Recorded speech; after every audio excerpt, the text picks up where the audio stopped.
Hello, hardworking aspirants. I'm Pratyush, and this is Sikara Academy, and we are going to study about early Hindu temple architecture. Well, this is the art and culture series that we have begun for you, and we are going to see today the temple architecture. That's very important. We'll see some of the previous year questions also to let you know how important it is, and we are going to see three different styles that is very famous. That's Nagara, Dravid and the Vesara style, guys. But before we begin, a quick info. Well, guys, for TSPSC 2025-2026 examination, we have one-on-one live mentorship by Deepika ma'am herself. Yes, the faculty who has 20 plus years of experience and can be the make or break in between your journey from an aspirant to a civil servant. Guys, call on the numbers given below. And for also the TSPSC Group 1 and Group 2 live classes, guys, for the free demo classes, yes, it's free. We are not going to charge you. Call on the numbers given below and inquire for your free demo classes and get going. So let us also get going, and let's start with our topic today, evolution of Hindu temple architecture. Well, the first phase, the phase 1, imagine yourself when we were just having an evolution towards the modern period. At that time we have this rock cut architecture, guys. That's somewhere around 3rd century before common era to 6th century common era. And what we will have the influence from the influence by Buddhist rock cut caves. If you remember the second class where we have discussed about the Buddhist art and architecture, there you must have seen, guys, there's Ajanta and Ellora caves. There we have talked about it, and these were the rock cut caves, guys. Okay, they were not made with bricks or mortars, rather they were cut into the rocks to form the structure. What were the features of it, guys? Carved into hills or cliffs, as you can see. For example, here we have discussed already the Udaygiri caves mimicked wooden or architecture, where you'll have the wooden architecture part and no freestanding structure. Okay, so that was the part of the rock cut. Few of the very important examples of the rock cut temple, if you'd like to see, guys, we have the Udaygiri caves for Gupta period in Madhya Pradesh, then we have the Elephanta caves in Maharashtra, and then we also have the Badami caves, guys, in Karnataka. You can see what marble it is at the back peak. And after that, from 4th century common era, we have the structural temples. Now what is structural temples, guys? If you see this peak, you will have an understanding. Temples began to be built with stone blocks, okay, not carved into rock. Before we had the rock cut into the temples, okay. Now we are having these stone blocks. Normally the period we'll see it is of the Gupta period, 4th to 6th century common era. The material used will be stone, brick and mortar. An advantage, what will be the advantage of it? Allowed larger, more ornate and lasting structures. Okay, so that was one example of it. Getting ahead, let's see Gupta period temples from 4th to 6th century common era. Significance: first two structural temples in India.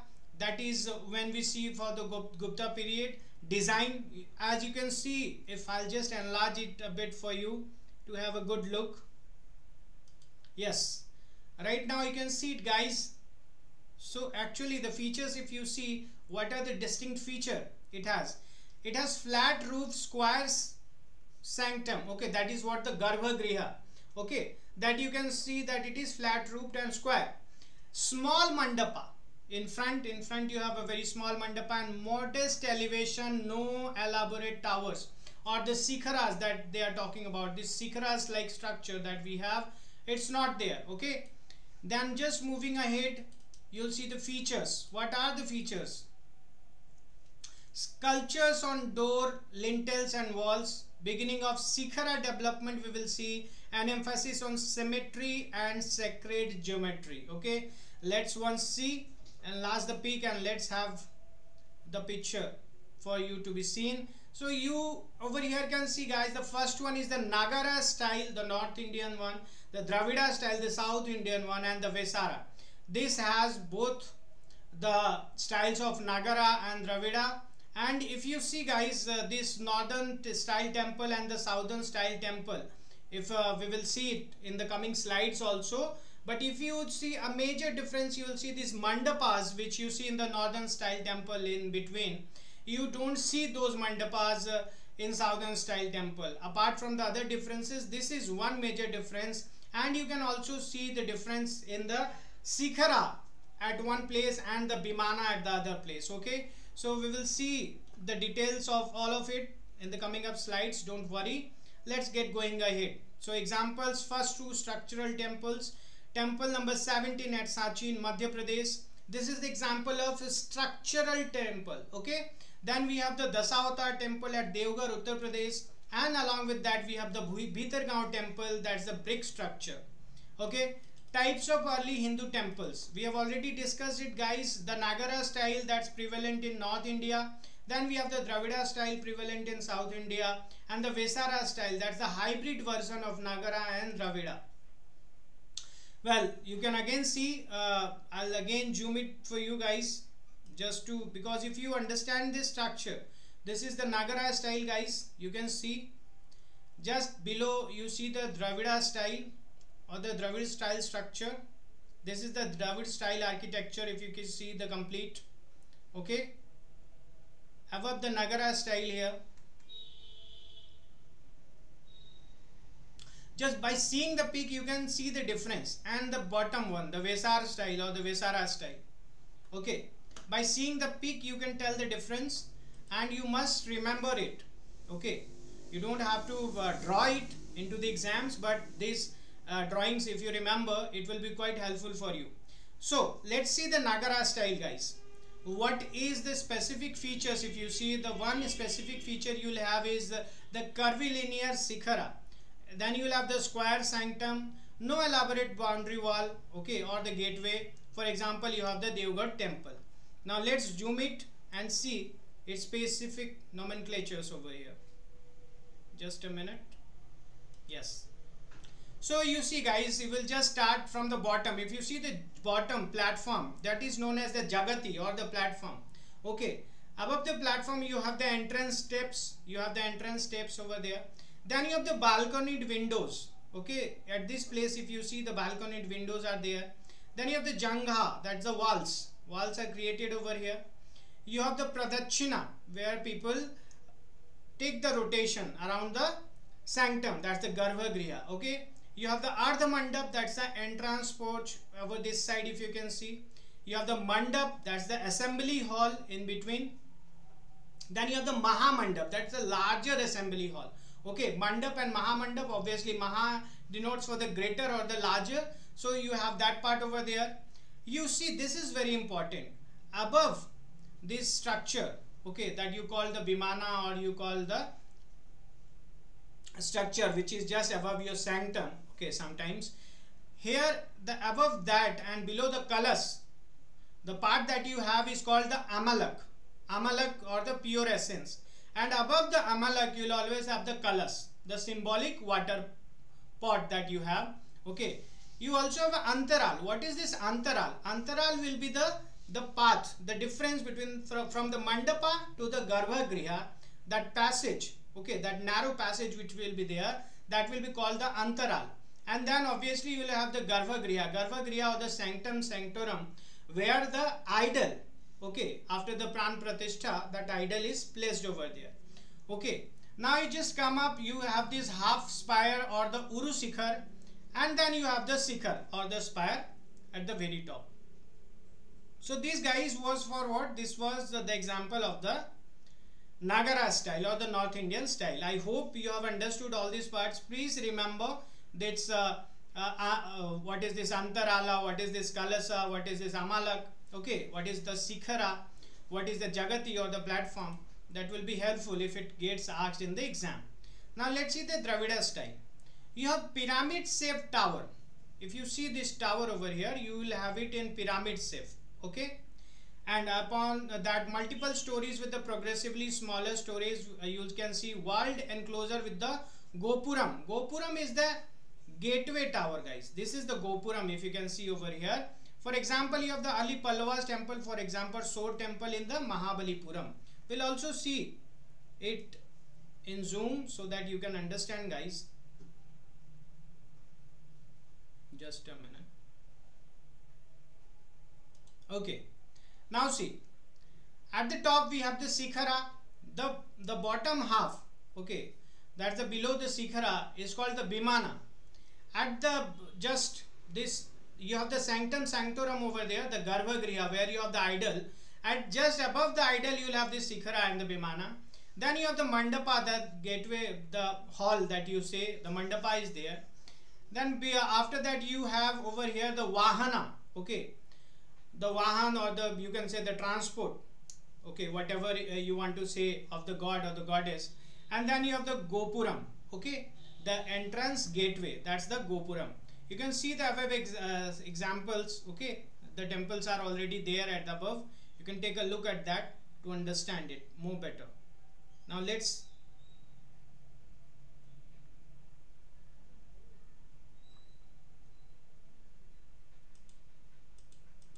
okay.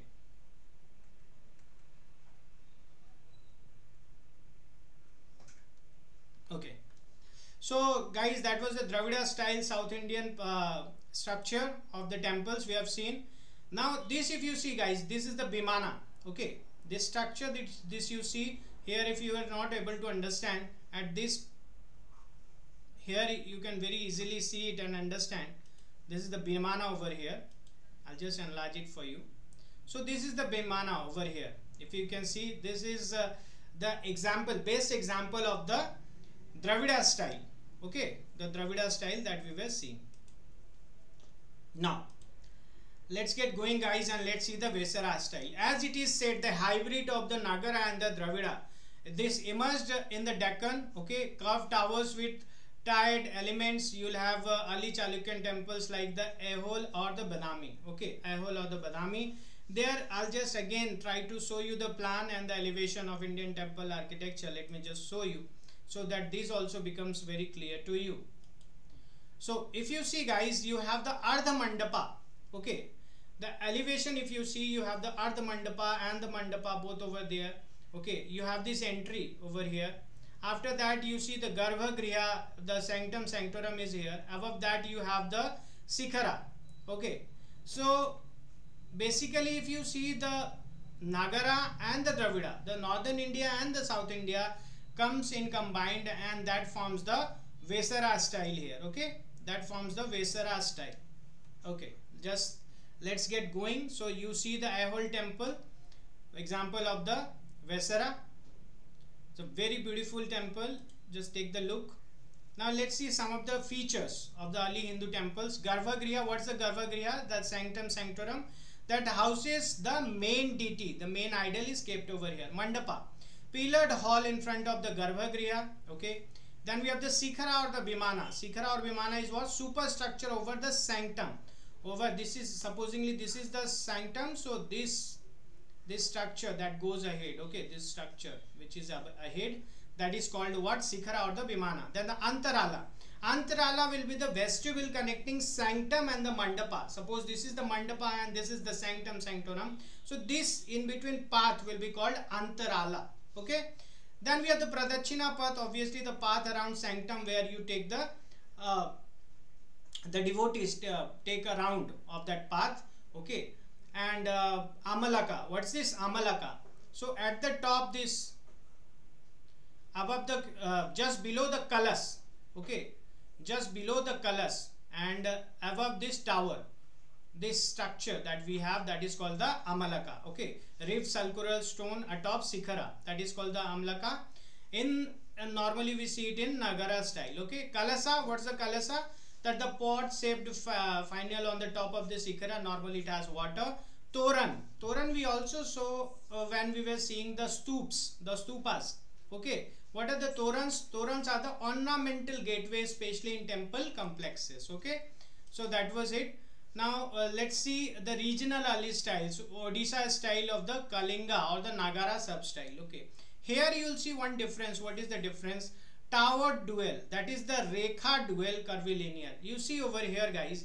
Okay, I'll just see this. Jagamohana, that is the mandap, has a pyramidal roof, heavily decorated wall with the sculptures. Okay, for example, we have the Parsurameshwara temple and the Mukteshwar temple. I'll just zoom it for you guys so that you can see and understand the difference what we are talking about.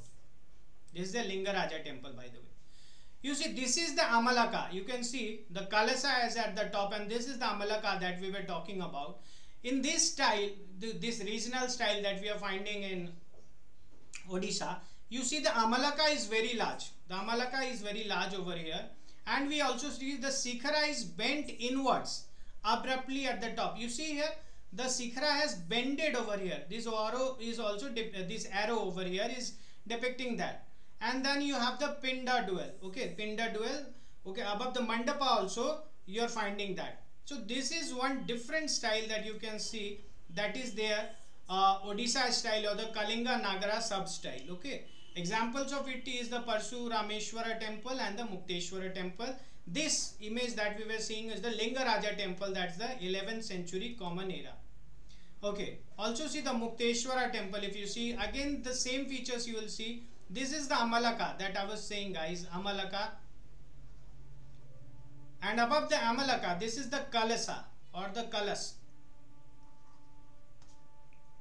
Okay, and again here you can see the Amalaka. Okay, this you see the Mandapa, and this is the Toran, if you understand, the gateway, the Toran. Okay, and this is the Jagati, the raised platform above which it is made, and it also has, if you can see, the Pradakshinapat. Okay, and this is the Lingaraja temple that we were seeing in the image. You can see the Lingaraja temple also over here. The same way you can see this is abruptly, it is not going this way. You can see it is not going this way, rather it is just bending over here. That's the different style. Okay, and Mandapa also you can see the Amalaka is, and all this you can see this all the places. Okay, so this is a different style that we have seen in the Lingaraja temple. Now let's see the central India, the Gupta style that we had. In central India, we'll have the simpler square sanctums, flat or slightly curved Sikhara, sculptural elegance on lintels and door frames. For example, Dasavatar temple in Devgarh. Okay, you have that example. And iconography and symbolism. If you remember, guys, we saw the iconography and symbolism while we were also seeing the stup. In the stup we saw in Japan, in Tibet, they denote the different part of the stup as the air, as the water, as the fire. Okay, here also we will see, guys, according to the Vastu, according to the how God, you can see the God is lying down, and that structure is made the temple. Okay, we'll see how temple is seen as the cosmic mountain or the Meru and microcosm of the universe. Each part symbolizes an element of the cosmos and human body. Okay, let's zoom it out to just see and understand what we are talking about. If you see here, guys, this legs, or you can see the feet. Okay, so this is the entrance. This part is the entrance to the temple. Okay, that you say the Gopuram. Okay, after that the middle part that you are having, which is the central hall, you say the Mandapa. Okay, that's the middle part of the body. Okay, and the face. Okay, the face part is the Sanctum Sanctorum, or you can see the Garbha Griha. Okay, it is depicted over here. Okay, so you can see that, guys. That's the iconography and the symbolism when you are building the temple. And let's see some of the symbolic elements. So apart from all these, we have, if not discussed, you must know in the temples, if you have visited, there is Vahana also. Okay, the Vahana, like Lord Shiva has Nandi. Okay, like Garuda is for Lord Vishnu. So like that you have a Vahana also placed. Normally it is placed outside the Sanctum Sanctorum, okay, facing the deity. It is sculpted with the attributes like the mudras and the vahanas that we have seen already. Common motifs like the yachas, yachinis, river goddess, Ganga, Yamuna, that are also depicted over there. Then we have the dwarpalas. Who are the dwarpalas? Dwarpala means the door guardians, okay, that flank the entrance system. Now, what's the conclusion that we see? Gupta period laid the foundation for later temple architecture. Apart from that, the basic form, sanctum, tower, hall, remained but got elaborated regionally, okay, in size and also in the architecture. Temples became center of social, economic and cultural life, okay. Always remember this. It is not only limited to the religious place, rather it is some of, you can say, the center for the social, economic and cultural life. Now guys, let's see some of the previous year questions which are related to this topic and came in the year 2020 in the UPSC prelims. With reference to the cultural history of India, consider the following statements. Most of the Tyagaraja Kritis are devotional songs in praise of Lord Krishna. Okay, you must know who Tyagaraja was. The Kritis and the devotional song was in the praise of whom? Lord Krishna or some other god? Tyagaraja created several new ragas, okay. Annamacharya and the Tyagaraja are contemporaries, okay. So they are contemporaries or not. Let's see what will be the right answer for this UPSC prelim 2020 question, okay. Tyagaraja mainly composed in praise of Lord Rama, okay. So remember this, not Krishna, rather the Lord Rama. Then he did indeed create new ragas, so that was correct. Annamacharya lived in 15th century while Tyagaraja lived in the 18th century. Not contemporaries. Temple music and devotional practices like bhakti, which influenced temple rituals and iconography. So coming back to it guys, we saw that not Lord Krishna but Lord Rama was the one. And Annamacharya and Tyagaraja are not contemporaries. So what is the right answer? Tyagaraja created several new ragas. So D2 only is the correct answer over here. Moving ahead to the next question with reference to Indian history, which of the following are the essential elements of the feudal system?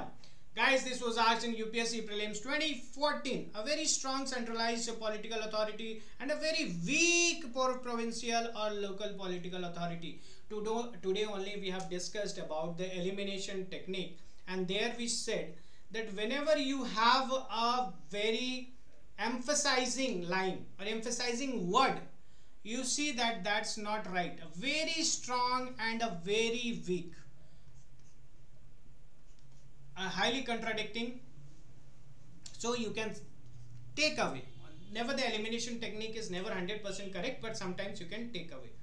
Emergence of administrative structure based on control and possession of land. Creation of lord-vassal relationship between the feudal lord and his overlord, okay. So number one is we are finding that it might be something, and if it might be, then we can negate A and D. Let's see what is the correct answer. In the early medieval period, temple construction was linked to land grants and feudal lords asserting political religious dominance, okay. Land control became central to temple patronage, okay. Land control becomes central to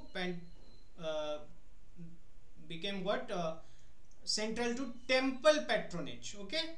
So relevance shows the socio-economic context in which early temples were patronized and evolved. So what is the correct answer guys? The correct answer is B, 2 and 3 only. Both are correct over here. Number 1 is not correct, okay. So again, this very weak and very strong made it wrong. Consider the following historical places: Ajanta caves, Lepatchi temple and Sachi Stoop, okay. We have seen Sachi Stoop in very detail while we were discussing the Buddhist art and architecture. Now let's see which of the other places are known for mural paintings. As far as we have studied already, Sachi Stoop has nothing to do with the mural paintings, okay. So you can negate 3 wherever 3 is, okay. Wherever 3 is, 3 you can negate. Other two Ajanta caves, we know there are mural paintings, and Lepatchi temple also on the roof, we know that there are. So 1 and 2 should be the correct answer, and B is the correct answer over here, okay. B, 1 and 2 is the correct answer. You can see the details which are given here, okay. Now let's see With reference to the history of Indian rock cut architecture, consider the following statement. The caves at Badami are the earliest example. Again, see the earliest example of rock cut caves in India. It is not the earliest, guys. Okay, it is not the earliest. Number one is not right. If number one is not right, so you can negate A, you can negate D. The Barbara rock cut caves were originally made for Ajivikas by Emperor Chandragupta Maurya. It's not Chandragupta Maurya, it's Ashoka, guys. Okay, it's not Chandragupta Maurya, rather it was Ashoka. So where you see 2, you eliminate that also. So we are only left with 1 point, that is C. C3 only must be the correct answer, that is at Ellora. Caves were made for different faiths, and yes, we have Hindus, we have Buddhist and Jain caves at Ellora. So that is the right answer. Let's see the last question, guys. With reference to the art and archaeological history of India, which one among the following was made earliest? Lingaraja temple at Bhubaneswar, rock cut elephant at Dhauli, rock cut monument at Mahabalipuram, Varaha image at Udaygiri. This is something which I think, let's see what is the correct answer. Varaha image at Udaygiri is the correct answer. That is 5th century common era, while the Gupta period, and then we have the Dhauli elephant, that is the 3rd century.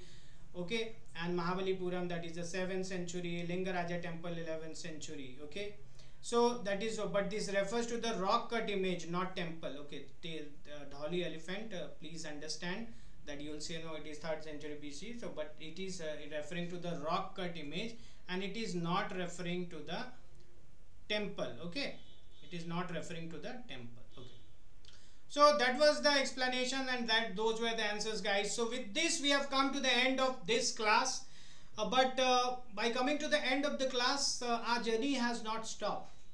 Our journey is well into its momentum, and keep preparing hard for your success, guys, because that's what you're aiming for.